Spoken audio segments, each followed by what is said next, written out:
কারবালার বয়ান করলে কেন মনটা নরম হয়ে যায়?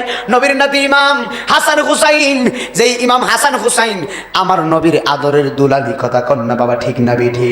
যেই হাসান হুসাইনকে আমার নবীজি জাহানের চাইতে ভালোবেসেছেন, ইমাম হাসান হুসাইনকে যারা কষ্ট দিব তারা আমার নবীরে কষ্ট দিল। যারা হাসান হুসাইনকে ভালোবাসবে তারা স্বয়ং আমার নবীরে ভালোবাসবে। আল্লাহু আকবার না? যেই হাসান হুসাইন জান্নাতের যুবকদের সর্দার, যেই হাসান হুসাইন জান্নাতি যুবকদের সর্দার, যেই মা ফাতেমা জান্নাতি কোটি কোটি রমণীদের সর্দারিনী, আল্লাহু আকবার কইতেন না? যেই মা ফাতেমা জান্নাতি রমণীদের সর্দারিনী, আমার বাবারা, আমার দয়াল নবীজি হযরতে ইমাম হুসাইন রাদিয়াল্লাহু তাআলা আনহু, ইমাম হুসাইনের গলা মোবারকে আমার নবী চুমা দিয়েছেন। আর ইমাম হাসান রাদিয়াল্লাহু তাআলা আনহু, ইমাম হাসানের টুটের মধ্যে আমার নবী অনেকবার চুমা দিয়েছেন। জবান করে কন্যা সুবহানাল্লাহ। ইমাম হাসান হুসাইনের দাম আল্লাহর কাছে আছে না নাই? জোরে বলতে হবে, আছে না নাই? হাইরে মুহররমের ওয়াজ করতে গেলে মনটা নরম হয়ে যায়। কেমনে ইমাম হুসাইনের গলার মধ্যে চুরিটা ছালাইয়া দিছে, বেঈমানগুলা কেমনে হুসাইনের গলার মধ্যে চুরি ছালাইলো। যেই হুসাইনের গলার মধ্যে আমার নবী হাজারবার চুমা দিয়েছেন। করে আমার মোহনপুরের বাবা হৃদয়ের কানটা লাগায়া দিবা গো। হযরতে ইমাম হুসাইনের বড় ভাই ইমাম হাসান রাদিয়াল্লাহু তাআলা আনহু, ইমাম হাসানকে যখন বিষ প্রয়োগ করে যখন ওনারে বিষ পান করাইয়া দিল, ইমাম হাসান যখন পরে গেলেন, এবার ইমাম হাসান বলতেছে, ভাইয়েরা তাড়াতাড়ি করে আমার ভাই ইমাম হুসাইনকে ডেকে নিয়ে আসো। এবার ইমাম হুসাইন আসলেন। ইমাম হুসাইন আইসা বড় ভাই হাসানকে জড়াইয়া ধরলেন। বড় ভাইরে জড়াইয়া ধরে ডাক ডাক হয়, ও বড় ভাই, একটা বারের জন্য বলো কে তোমারে বিষ পান করাইছে, তার নামটা আমারে বলো। চিৎকার মারা কন্যা আল্লাহু আকবার। ইমাম হাসানকে বিষ পান করাইলো। হুসাইনকে, বড় ভাই নামটা একটাবার বইলা যান। ইমাম হাসান ডাক ডাক, ভাই রে আমার কে বিষ পান করাইছে এটা আমি বলতে পারবো না, তবে আমার বিষ পানের মামলাটা আমি হাসান আল্লাহর আদালতে দিলাম।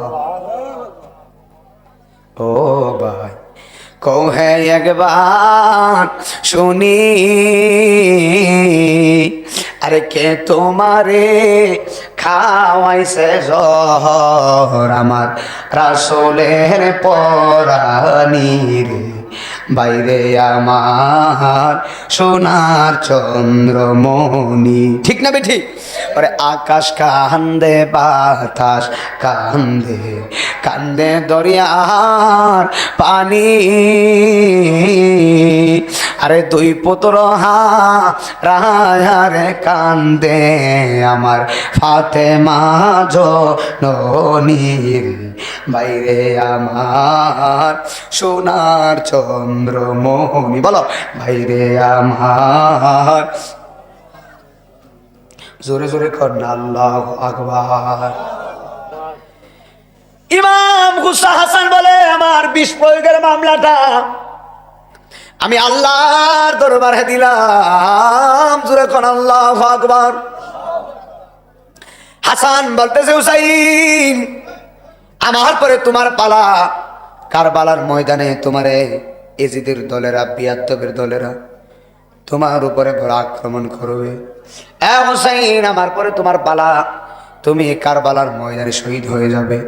ইমাম হুসাইনের একটা রক্ত মুবারকের বদৌলতে আমার নবীর কোটি কোটি উম্মত জাহান্নাম থেকে জান্নাতি হয়ে যাবে।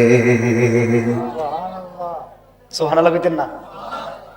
একটা রক্ত ফুটার দেখে আমার নবীর কোটি উম্মত জান্নাতি হবে, সাধারণ কোন কথা? হযরতে ইমাম হুসাইন রাদিয়াল্লাহু তাআলা আনহু কুফাবাসীদের কাছে গেলেন। খুব চতুর্দিকে তারা ঘেরাও করলো।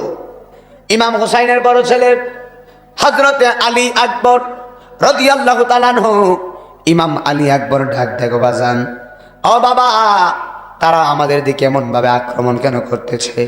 ইমাম হুসাইন বলে, আলী আকবর, তারা মনে হয় আমাদেরকে বাঁচতে দিবে না। আমাদের উপর আক্রমণ করতেছে।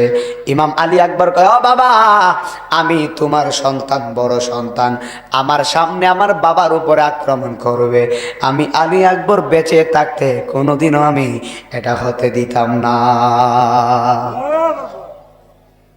কেমন বাবার সন্তান? বলছে আমার সামনে আমার বাবার উপরে আক্রমণ করবে, এটা আমি কখনো মানতে পারি না। আল্লাহু আকবার কইতেন না? হযরত আলী আকবর কয়, আব্বু, আমার সামনে আমার বাবার উপর আক্রমণ করবে, এটা তো আমি মানতে পারি না। বাবা, আপনি আমারে হুকুম দেন, আমি যাব কারবালার ময়দানে। জোরে জোরে কন্যা আল্লাহু আকবার। আমার দিকে মনোযোগ দিয়েন। হযরতে আলী আকবর রাদিয়াল্লাহু তাআলা আনহু বলে, বাবা, আমি যাব কারবালার ময়দানে। কিন্তু ইমাম হুসাইন বলে, বাবা, না না না, তুমি কারবালার ময়দানে যাওয়ার দরকার নাই। কারণ হলো একটাই, ইমাম আলী আকবর রাদিয়াল্লাহু তাআলা আনহু, ওই আলী আকবরের কণ্ঠটা শুনতে ডাইরেক্ট আমার নবীর মতো ছিল। চিৎকার মারা কোন আল্লাহু আকবার। ইমাম আলী আকবরকে ইমাম হুসাইন বলে, ও ইমাম আলী আকবর, তোমার আমি যেতে দিব না। আপনারা জবান খুলে বলেন, সন্তান যতই সাহসিকতা করুক, বাবা কোনোদিন সন্তানকে যুদ্ধের ময়দানে দেয় না। কথা কন্যা ঠিক না বিঠি? আমার বাবা আজরা গভীর খেয়াল। ইমাম আলী আকবরকে হুসাইন বলতেছে, বাবা, যুদ্ধে যাওয়ার দরকার নাই। ইমাম আলী আকবরকে, বাবা, আপনি আমার মেহেরবানি করে হুকুম দেন। এবার যেমনি হোক ইমাম হুসাইন হুকুম দিয়া দিলেন। এবার ইমাম আলী আকবর রাদিয়াল্লাহু তাআলা আনহু, ইমাম হুসাইনের সন্তান ইমাম আলী আকবর, তিনি যাইতেছেন যুদ্ধের ময়দানে। যুদ্ধের ময়দানে একবার দিকে সামনের দিকে যায়, আরেক দিকে পিছনের দিকে তাকায়। সামনে যাইতেছে, আবার পিছনে তাকাইতেছে। ইমাম আলী আকবর ডাক ডাকে, বাবা, ও বাবা, আমি যুদ্ধের ময়দানে যাইতেছি, আমি ওয়াদা দিলাম যুদ্ধ করে আবার তোমার সাথে দেখা করতে আসবো। জবান কোলে কনা ইয়া রাসূলুল্লাহ। আল্লাহু আকবার না কা? বলতেছে, বাবা, আমি যাচ্ছি যুদ্ধের ময়দানে, আমি যুদ্ধ করে আবার আপনার কাছে পুনরায় ফিরে আসবো আপনাকে দেখার জন্য। জুরি কি আল্লাহু আকবার বলবেন না? আওলাদের রাসূলদের কথার দাম আছে না নাই? জবান আপনাদের কষ্ট দিতেছে? আওলাদের রাসূলদের কথার দাম আছে না নাই? ইমাম আলী আকবর যখন এই কথা বললেন, ইমাম হুসাইন ওনাকে ছেড়ে দিলেন। যুদ্ধের জামা পরে যুদ্ধের ময়দানে রওনা দিচ্ছেন।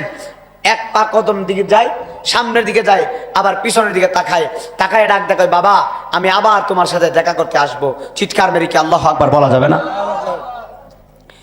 আমার যুবক ভাইরা, হযরতে ইমাম আলী আকবর একবার যুদ্ধের দিকে সামনে যায়, আরেকবার পিছনের দিকে বাবার দিকে ফিরে তাকায়। আলী আকবর কয়, আব্বু, আমি আবার তোমার সাথে দেখা করতে আসবো। এবার ইমাম আলী আকবর চলে গেলেন যুদ্ধের ময়দানে। আমার বন্ধু, এই আলী আকবর যখন যুদ্ধে গেছে, এবার হাজার হাজার বিয়াদবদের সঙ্গে এমনভাবে তিনি যুদ্ধ করতেছেন, ওই বিয়াদবদের বাচ্চাদেরকে কচুরি ফানার মতো তিনি বিনাশ করে দিচ্ছেন। এমনভাবে আওলাদের রাসূল যুদ্ধ করতেছেন। যুদ্ধ করতে করতে ইমাম আলী আকবরের কণ্ঠনালীটা একেবারে শুকায়া গেছে। জিহ্বার মধ্যে এক ফোঁটা পানিও নাই, গলার মধ্যে এক ফোঁটা পানিও নাই। জিহ্বা শুকায়া গেল, গলা শুকায়া গেল। ইমাম আলী আকবরের পানি তৃষ্ণা লাগে গেল। আলী আকবর রাদিয়াল্লাহু তাআলা আনহু বলেন, সর্বনাশ, এখন আমি যুদ্ধ করলাম, যুদ্ধ করতে করতে আমার পানি তৃষ্ণা লাগছে, এখন তো আমার পানি খাওয়ার দরকার। আপনারা জবান খুলে বলেন, ইমাম আলী আকবর যে যুদ্ধের ময়দানে গেছে একমাত্র নবীর উম্মতের জন্য। কথা কন না বাবা, ঠিক না বেঠি? নবীর আওলাদ পানির জন্য শহীদ হয় নাই, নবীর আওলাদ শহীদ হয়েছে নবীর উম্মতের জন্য। নবীর উম্মত জাহান্নাম থেকে জান্নাতি হবে, এই জন্য নবীর আওলাদ শহীদ হয়ে গেছে। জবান খুলে কন না আল্লাহু আকবার। হযরত ইমাম আলী আকবর রাদিয়াল্লাহু তাআলা আনহু যেই মাত্র যুদ্ধের ময়দানে যুদ্ধ করতেছে, এবার ইমাম হুসাইনের সন্তান, বড় সন্তান, যুদ্ধ করতে করতে কণ্ঠনাটা একেবারে শুকায়া গেছে। এবার পানি খাওয়ার দরকার। মনে মনে চিন্তা করে, হাই রে, আমি তো আমার বাবারে ওয়াদা দিছিলাম, বাবা, অর্ধেক যুদ্ধ করে আবার তোমার সাথে আমি দেখা করতে আসবো। এবার ইমাম আলী আকবর কি করছে জানেননি? বাবার সঙ্গে দেখা করার জন্য ইমাম আলী আকবর তিনি আবার রওনা দিয়েছেন। উপর থেকে বিয়াদ্দব পাহাড় থেকে বলে, এজিদের দলেরা, এজিদের সৈন্যরা, একটা কাজ কর, ইমাম হুসাইনের সন্তান আলী আকবরের কণ্ঠটা শুনতে ডাইরেক্ট নবীর মতো, একটা কাজ করো, আলী আকবরের কণ্ঠের মধ্যে এমন একটা ফার মাইরা দিবি, আলী আকবরের কণ্ঠটারে বরবাদ করে ভালাইবি। চিৎকার মাইরা কন্যা নাউজুবিল্লাহ।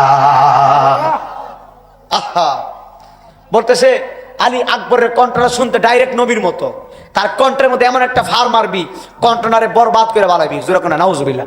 হযরত ইমাম হুসাইনের সন্তান আলী আকবর রাদিয়াল্লাহু তাআলা আনহু যুদ্ধের ময়দানে রওনা দিল বাবার কাছে। পিছন থেকে একটা বিয়াদব কণ্ঠনারীর মধ্যে এমন একটা ফার মাইরা দিছে, একেবারে কণ্ঠনালীটা ছিদ্র করে ফেলাইছে। এবার ইমাম আলী আকবর ওই কণ্ঠনালীটারে গলাটারে পেঁচাই এমনভাবে পেঁচাইলেন, পেঁচাইয়া বাবার কাছে গেলেন, যাইয়া ডাক ডাকায় আব্বু, ও আব্বু। বাবার নাম ইমাম হুসাইন। আলী আকবর ডাক ডাকায়, বাবা আমি তোমার সন্তান, জীবন আমি তোমার কাছে কিচ্ছু চাই নাই, আজকে একটা দিনের সামু তুমি আমার দিবানি। জবান করে কন্যা আল্লাহু আকবার।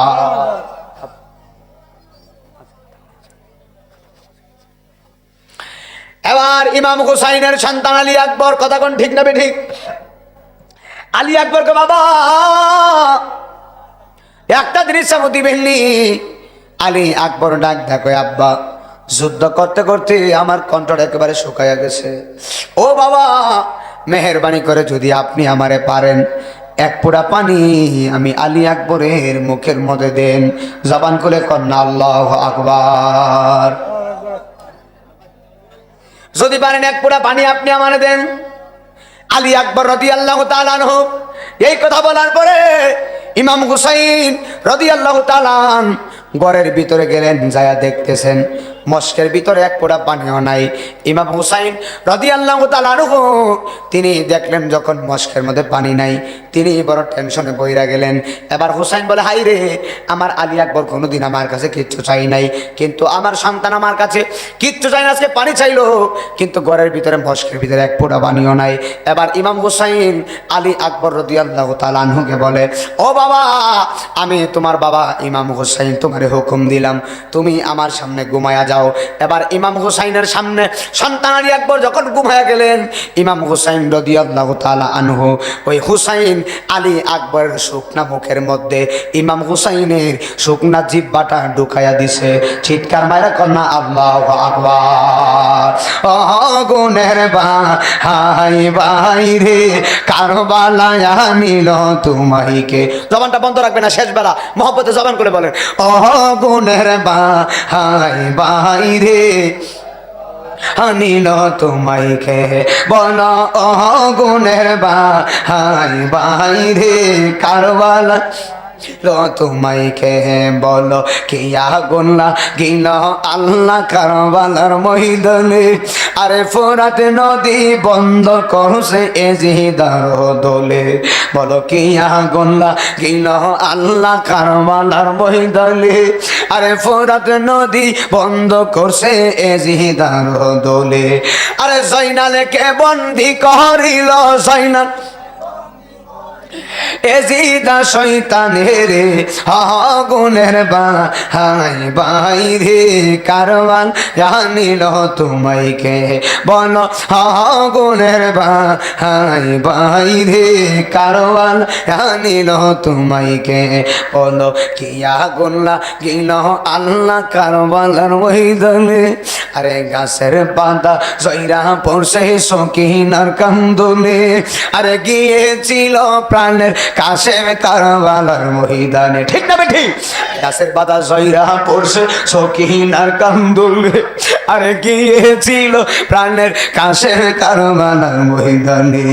আরে আশার বাসা ভাঙ্গা দিছে, আশার বাসা এজিদা শয়তানের আগুনের ভাই ভাই রে কারবালায় আনিল তোমাইকে। বলো আগুনের ভাই ভাই রে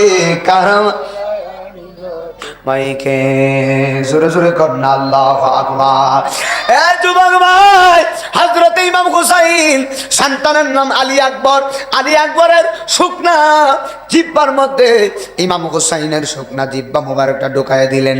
আলী আকবর রাদিয়াল্লাহু তাআলা বলেন, বাবা আমি তাকাইয়া দেখতেছি আমার জিহ্বার চাইতে আপনার জিহ্বাটা বেশি শুকনা লাগে। ও বাবা, আমার বাবার বাবা আছে বিদায় আমি পানি চাইবার জায়গা পাইলাম, আপনার বাবা নাই বিদায় মনে হয় আপনি পানি চাইবার জায়গা পাইছেন না। আমি তাকাইয়া দেখতেছি আমার জিহ্বার চাইতে আপনার জিহ্বাটা আরো শুকায়া রইছে, জবান খুলে কন্যা আল্লাহু আকবার। হযরত ইমাম হুসাইন বলে, ও বাবা অসুবিধা নাই। ইমাম আলী আকবর যুদ্ধের ময়দানে গেলেন, কিন্তু যুদ্ধে যায় আর ইমাম আলী আকবর ফিরে আসে নাই। ইমাম হুসাইনের বড় সন্তান ইমাম আলী আকবর যুদ্ধের ময়দানে শহীদ হয়ে গেলেন।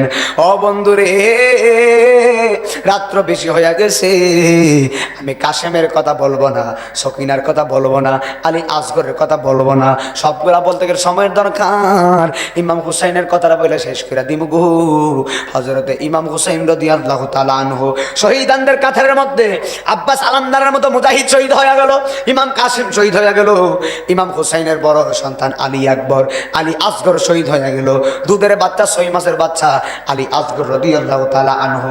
যে আলী আসগরকে ফুরাতের প্রান্তে নিয়ে ইমাম হুসাইন বলেছিলেন, এ ফুরাতবাসী, শত্রুতামি করলে আমার সাথে করছো, আমার সন্তান আলী আসগর তো তোমারে কিচ্ছু করে নাই, যদি মায়া লাগে এক ফোঁটা পানি আমার সন্তানের জিহ্বার মধ্যে দাও। ওই দিন পানি দেওয়া হয় নাই, পানির বদলতে তীর মাইরা দিছে। জোরে জোরে কন্যা নাউজুবিল্লাহ। পানির বদলতে ইমাম আলী আসগর রাদিয়াল্লাহু তাআলা আনহু 6 মাসের বাচ্চার বুকের মধ্যে তীর মাইরা দিলেন। তীরটা এপার আর ওপার হয়ে গেল, তীর ঢুকে দেহ মুবারক, রুহ মুবারক চলে গিয়েছেন। এমন ভাবে তিনি ঘুমাইলেন। কিন্তু ইমাম হুসাইন বলে, আল্লাহর কসম, আমি তাবু থেকে ফুরাতের প্রান্তে আমার সন্তান আমার কুলের করে আমি ফুরাতের প্রান্তে আনলাম। আমার আলী আসগর চোখ দিয়ে তাকাইতে পারে নাই, পানির তৃষ্ণায় কথা বলতে পারে নাই, কিন্তু আমি হুসাইন তাকায় দেখতেছি আমার সন্তানের বুকের মধ্যে যখন তীরটা ঢুকে গেছে, আমার ইমাম হুসাইন আমি ইমাম হুসাইনকে আমার সন্তান আলী আসগর বলতেছে, বাবা, ও বাবা, টেনশন করেন না, আমি এমন পানি পান করছি, আমি এই মুহূর্তে এমন পানি পান করছি, আমার আল্লাহর হাউজে কাউসারের পানি পান করাইয়া ভরাইছে। আর জবান খুলে কনা আল্লাহু আকবার। এই জন্য কারবালার ইতিহাসগুলো বিশাল লম্বা। আব্বাস আলামদারের কথা বলতে গেলে আমি আব্বাস আলামদারের বয়ান মুন্সিগঞ্জে করছি 2.5 ঘন্টা। এই বয়ানটা যদি করি আরো সময় অনেক দরকার লাগবে, তবে আমি এখানে বলে দিয়ে যাই, ইমাম হুসাইন সবাইরে শহীদানদের খাতায় তিনি পড়ায়া তিনি সুন্দর করে যুদ্ধের জামা পরলেন। ও বন্ধুরে, কারবালার ময়দানে গেছে, বিয়াদবের দলেরা ডাক দিয়া কয়, ইয়াজিদের সৈন্যরা ডাক দিয়া কয়, সর্বনাশ, নবীর নাতি হুসাইন কারবালায় আসছে, সাবধান, ইমাম হুসাইনের কিন্তু শক্তি বেশি, ইমাম হুসাইনের সঙ্গে তোরা পারবি না, কৌশলে তারা হারানো লাগবো, হুসাইনের শক্তি বেশি, সাবধান, ফুরাতের প্রান্তর, ফুরাত নদীটা ঘেরাও কর, ইমাম হুসাইন যেন এক ফোঁটা পানিও পান ন করতে পারে। যদি ইমাম হুসাইন পানি পান করে শক্তিশালী হইয়া যাইব, আর হুসাইন শক্তিশালী হইলে হুসাইনের সঙ্গে আমরা পারবো না। এবার এজিদের দলেরা কয়, ইমাম হুসাইনকে যেমনি হোক পানি যেন পান না করতে পারে। জোরে জোরে কন্যা নাউজুবিল্লাহ। যেই ফুরাতের পানি সবাই খাইলো রে, ওই ফুরাতের পানি আওলাদে রাসূলের মুখে বিয়াদমরা দেই নাই। কেমন বিয়াদম? ইমাম হুসাইনকে যারা শহীদ করছে তারা কিন্তু খ্রিস্টান ছিল না, তারা কিন্তু বৌদ্ধ ছিল না, তারা নাসারা ছিল না, তারা ইহুদি ছিল না। ইমাম হুসাইনের গলা মোবারকে যারা ছুরি চালাইছে রে, তারা তোমার আমার মতো মুসলমান ছিল। কথা কন্যা ঠিক না বেটি? দাড়ি রাখছে, মুসলমান ছিল, নামাজ পড়ছে 5 ওয়াক্ত, কোরআনের হাফেজ ছিল, পাগড়ি পড়ছে 39 হাত লম্বা, কিন্তু পড়লে কি হইব? ভিতরে তো মহব্বত নাই, আওলাদে রাসূলের প্রেম নাই। কথা কন্যা বাবা ঠিক না বেটি? যতই নামাজ পড়ো, রোজা রাখো, আওলাদে রাসূলের প্রেম যদি না থাকে, এই নামাজ পড়া কোনো লাভ হইব না। কথা কন্যা বাবা ঠিক না বেটি? ইমাম হুসাইন রাদিয়াল্লাহু তাআলা আনহু কারবালার ময়দানে বিয়াদবের দলেরা ইমাম হুসাইন কেমন ভাবে ঘেরাও করলো। ইমাম হুসাইন বিয়াদবের বাচ্চাদেরকে অনেকভাবে মারতেছে, একেবারে বিনাশ করে ফেলাইতেছে, কিন্তু দুর্বল হয়ে গেলেন। একে তো আত্মীয় স্বজনদের অনেক লাশগুলো চোখে ভাসতেছে, আলী আকবরের চেহারা ভাসতেছে, আলী আসগরের চেহারা ভাসতেছে, আব্বাস আলামদার মুজাহিদের চেহারা ভাসতেছে, কাসেমের চেহারা ভাসতেছে। ইমাম হুসাইন রাদিয়াল্লাহু তাআলা আনহু আত্মীয় স্বজনদের চেহারা বাসায়া তিনি আর যুদ্ধের ময়দানে যুদ্ধ করতে পারে নাই, তিনি এই গুড়া থেকে পড়ে গেছে। চিৎকার মারা কন্যা আল্লাহু আকবার। হাই রে, গুড়া থেকে যখন পড়ছে রে, সিমাইরা নামক বিয়াদব ইমাম হুসাইনের বুকের উপরে উঠে গেছে। জুরে কন্যা নাউজুবিল্লাহ। ওই সিমাইরা ইমাম হুসাইনের বুকের উপরে উঠে এমন ভাবে বসলেন, জাতামাইরা ধরলেন। ইমাম হুসাইন ডাক দেখো, কি রে, আমার বুকের উপরে এমন ভাবে তুমি চাপা দিয়ে বইছো না? তুমি কি জানো না আমার বুকের মধ্যে, আমার বুকটা আমার মদিনার নানা ভাই রাহমাতুল লিল আলামিন, আমার নানা ভাইয়ের সিনা মুবারকের সঙ্গে আমি ইমাম হুসাইন হুসাইনের সিনাটা হাজারবার ঘষা লেগেছে। আর জবান করে কোনা আল্লাহু আকবার। হাইরে আমার আব্বু, আরে মোহনপুরের বাবা, আরে হবিগঞ্জের বাবা, ইমাম হুসাইন বলে আমার বুকের উপরে চাইবা বসরা। সীমাইরা ইমাম হুসাইনকে যেই মাত্র বুকে উঠলেন, ইমাম হুসাইন বলেন, ওরে সীমা, আমার শহীদ করার কোনো অসুবিধা নাই, তবে আমার কয়েকটা মিনিট সময় দাও, আমি 2 রাকাত নামাজ পড়বো। চিৎকার মারা কোনা আল্লাহু আকবার। দেখেন আওলাদ রাসূল মরণের সময় আমি নামাজ পড়বো, আমার 2টা মিনিট সময় দাও। এবার সীমাইরা 2 মিনিট সময় দিলেন। ইমাম হুসাইন তাড়াতাড়ি করে নামাজটা পড়লেন। নামাজ পড়ার পরে সীমাইরা আবার ইমাম হুসাইনরে পালায়া বুকের উপরে উঠে গেছে। এবার সীমাইরা বলতেছে, হুসাইন এতদিন নামাজ পড়ছো বড় দেরি কইরা, আজকে নামাজটা কেন তাড়াতাড়ি পড়লা? ইমাম হুসাইন বলে, আজকে নামাজ যদি দেরি কইরা পড়ি তো তোমরা বলবা নবীর নাতি মরণকে বই কইরা নামাজ দেরি কইরা পড়ছে। আমি তাড়াতাড়ি কইরা নামাজ পড়া বুঝাইয়া দিছি, আমি শহীদ হওয়ার জন্য পাগল, একমাত্র নবীর উম্মতের নাজাতের জন্য। আর জবান খুলে কোনা আল্লাহু আকবার। হাইরে বাবা, এই সীমাইরা ইমাম হুসাইনের গলা মুবারকে ছুরি চালাইছে রে, বুকের উপরে উইটা ছুরি চালাইছে। কিন্তু কিতাবের মধ্যে পাওয়া যায়, যতই গলায় চুরি চালাইলো এই গলার ভিতরে ছুরি ধরে না। চুরি কোন সুবহানাল্লাহ। দাঁড়ানো ছুরি দিয়ে আমারে ফুসাইলে কি হইব? কথা কয় না। দাঁড়ানো ছুরি দিয়ে ফুসাইলে কি হইব? গলা কাটতো না? কথা মনে বুঝেন না? দাঁড়ানো ছুরি বুঝেন না? এই ছুরি দিয়া যদি গলায় ফুস দেয়, গলা থাকবো নি? সীমাইরার হাতে দাঁড়ানো ছুরি, দাঁড়ানো তলোয়ার, এই তলোয়ার দিয়া ইমাম হুসাইনের গলা মোবারকে ছুরি চালাইছে, কিন্তু এই গলাতে চুরি ধরে না, ছুরির আঘাতে গলা মোবারক কাটে না। চিৎকার মারা কি আল্লাহু আকবার বলা যাবে না? ইমাম হুসাইন বলতেছে, সীমাত, আমার গলা মুবারকে যতই চুরি চালাইবি আমার গলা কাটবে না, কারণ তুই কি জানোস না এই গলা মুবারকে আমার মদিনার নানা ভাই হাজারবার চুমা দিছে। আল্লাহু আকবার কবীরা। হাজারবার আমার নানা মারে চুমা দিছে, এই জন্য গলা কাটবে না। তবে ইমাম হুসাইন ডাক দেখো, সীমার আমারে যদি শহীদ করতে চাও, আমারে যদি তোমরা শহীদ করতে চাও, এই দিকে না গলার পিছন দিক দিয়া ছুরি চালাও। এর মানে প্রমাণ হয়ে গেল ইমাম হুসাইন ওই দিন সীমারে দেখাইয়া দিছে গলার পিছন দিক দিয়া ছুরি চালায় আমার শহীদ করে ভালা। কারণ ইমাম হুসাইন বুঝাইয়া দিলেন, আমি নবীর নাতি, শহীদ হওয়ার জন্য পাগল, একমাত্র আমি হুসাইনের একটা রক্ত মুবারকের বিনিবদলতে আমার নানা ভাইয়ের হাজার হাজার কোটি কোটি উম্মত জান্নাতি হয়ে যাইব। আর জবান খুলে কোনা আল্লাহু আকবার। সীমাইরা পিছন দিকে চালায়া শরীর মুবারক থেকে মাথা মুবারক আলাদা করে দিলেন। ওরে আকাশ কান্দে, বাতাস কান্দে, কান্দে দরিয়ার পানি, আরে 2 পুত্র রায়ারে কান্দে আমার ফাতেমা জননী, বাইরে আমার সোনার চন্দ্রমণি, বাইরে আমার সোনার চন্দ্রমণি। জবান করে কি আল্লাহু আকবার বলবেন না? একটা রক্ত মুবারকের ফুটা মুবারকের বিনিবদলতে নবীর হাজার হাজার কোটি কোটি উম্মত জান্নাতি হয়ে যাবে। ওই হুসাইনের প্রেম আমাদের ভিতরে আসে না নাই? জবান করে 2 হাত তুলে বলো, আসে না নাই? নারে তাকবীর, নারে রিসালাত। ইমাম হুসাইন যেখানে সুহাদায়ে কারবালা, সবাই বলি মারহাবা।